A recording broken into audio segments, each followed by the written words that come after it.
Hello everyone, Creepy Oz here.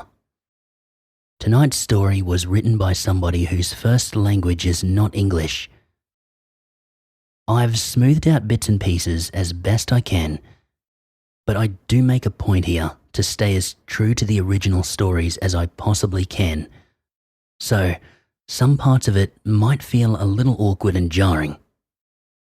Appreciate your understanding, and on with the story.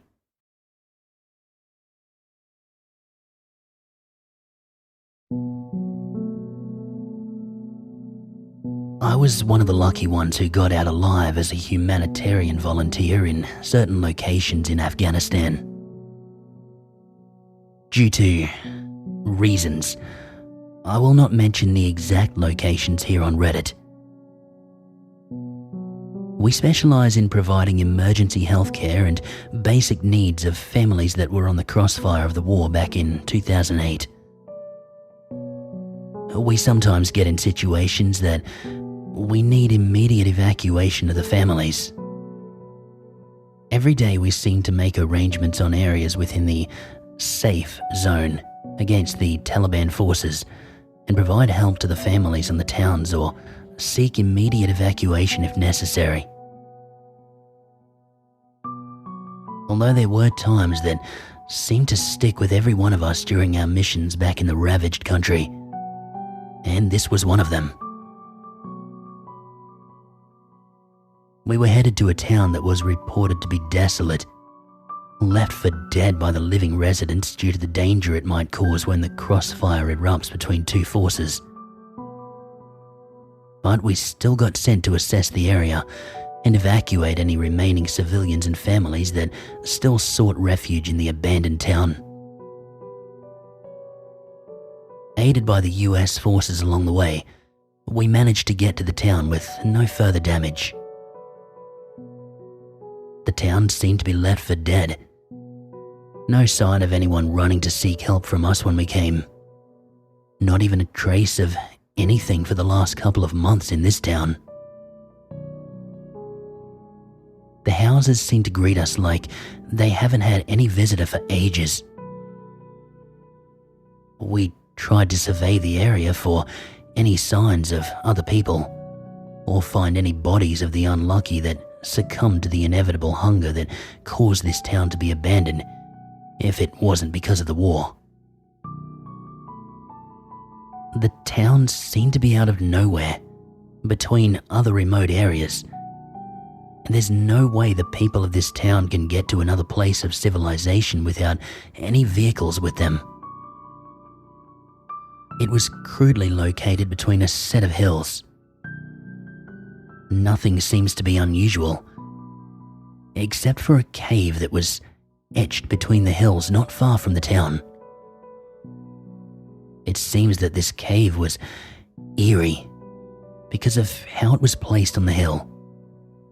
It was like it had been intentionally carved in there by some giant unseen forces. We did not pay any attention to it, and we just continued our search of the town. After about an hour of searching for any signs of life, the mission seemed to be a lost cause. We realized soon enough that we should probably go back to the medcap and wait for reassignment. But it was then we saw 4 vehicles approaching on the horizon. We realized quite quickly that these were not any military forces or friendlies. Our escorts told us to hide inside the houses in case it's the Taliban. We rushed away like prey, like a group of lions were closing in. Before we heard the gunfire, an explosion burst beside the house that we were hiding. The ensuing chaos began when the Taliban forces used explosive devices on the other houses as well as the ones where we were, forcing us to run to the open where the sound of the gunfight was deafening. I never even realized that we had become scattered due to the panic that the crossfire had created. 3 of the other volunteers, Mike, Carol, and Hank followed me, while I did not know where the others went, assuming that they never got shot during the fight. We were supposed to run across the hills due to the panic when I noticed that cave again, its presence still giving me a sense of dread. After seconds of desperation, we ran deep into the cave and waited until the fight was over, hoping that the Taliban forces had been taken care of. This cave was something unlike any other cave I have ever visited. It had very perfect linear formations that were obviously not artificial, but sculpted in a way unimaginable. Using Hank's flashlight that he carried in his backpack full of supplies along the way, it seemed like a big hallway with rocks fully chiseled and scraped away, almost like it was supposed to be flawless for no apparent reason. You may wonder on why would someone do this in a cave in the middle of nowhere here in this country? These questions boggled my mind as we walked further into it. Carol had been shot in the left leg, which took time bandaging because of how close the bullet was to the artery. Hank was carrying her as a result. As we trekked further into the unnatural cave, we observed some sort of bioluminescent moss that is shining across the ceiling, kind of in a twinkling formation, almost as if it's leading us into a pathway further into the cave. We never noticed along the way that the stone-chiseled floor has cracks with green grass illuminating in the moss above the ceiling. We were almost mesmerized with euphoria as we ventured into the cave, until I noticed a sign of light from an opening that could be our way out of here. We quickly ran to it, hoping that the fight was over and we could ask for help using the satellite phone. We never realized that the stone halfway was showing cracks and glints of different ores along the hallway, accompanied by the floor that was now full of overgrown grass. Diamonds, gold, crystal, emerald. Those were the only ones I identified. Some were a mixture or an amalgamation of all of them and more. Some were clearly unidentifiable. We managed to get to the opening of the cave, and what we saw was not as equally as terrifying as the gunfight that ensued back at the town. Endless pastures of bright green grass was stretching out on the horizon, followed by flowers, plants and trees that blossomed beautifully on the fields. Some of the plants ranging from bananas to acacia trees. But there were some that none of us had ever seen before. Some even looked ancient in their physical appearance. Even the animals that ventured with it, some of it like lions and deer, but some of them, I couldn't tell what the hell they were. The sky was not like the bluish cerulean tint that we see on Earth's atmosphere anymore.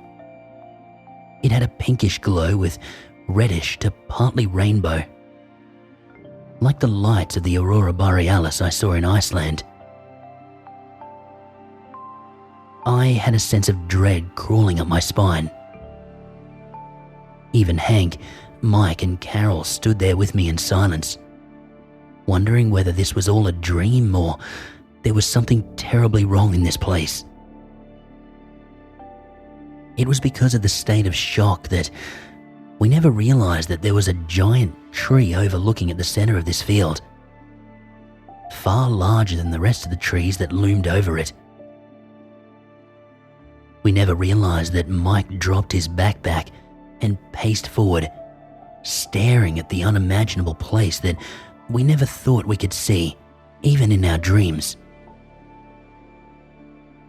He seemed to walk too far at the green pastures, further away from us who were still at the mouth of the cave at that time. As if because we were enthralled of what we were seeing. Suddenly, we saw a bright light conjuring slightly above Mike, over a few feet tall. It was a spectre of light that was human-like based on the shape. It pointed at Mike, and right after he flinched, something from Mike's center of body sucked all of his insides like a black hole until Mike was just gone into thin air. There was only a small pulp of blood left where he was standing. Carol began to scream. The thing, suddenly alerted of our presence, elongated and showing us its true form. Its light shining feverishly over its whole body, while a set of wings burst from its back and hurriedly swept over to us in an eagle-like pattern. Hank, carrying Carol away and going back to the cave, left me before I managed to grab Mike's backpack and sprinted back into the mouth of the cave. I didn't turn back to anything that I'd just witnessed, and I didn't care if the horrific shadow of an angel or whatever it was still in pursuit of us. At the hallway, further leading back to the original opening of the cave, that bioluminescent moss from the ceiling, from its calming blue, turned into a bright, hateful red, illuminating across the cave, leading us out of the unnatural hallway, away from the gates of whatever dimension we had crossed into.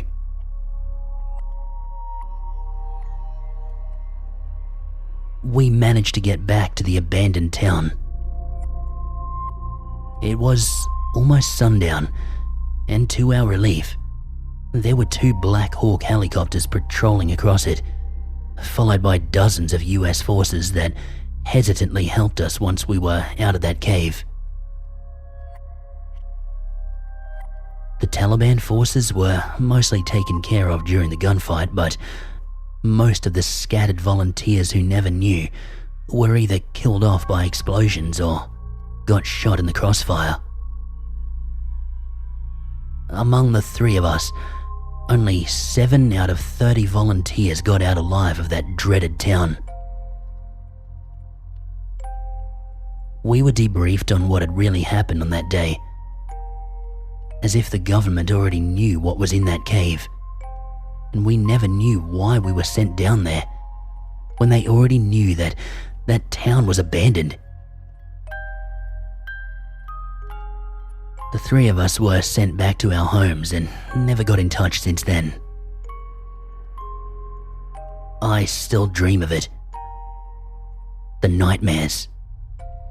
The glowing spectre of the angel that turned Mike into a pulp of blood, leading me further into the center of the pasture, where the giant tree stood, leading me toward a distorted, elongated depiction of a man that I cannot comprehend, within a realm of which I cannot even conceive.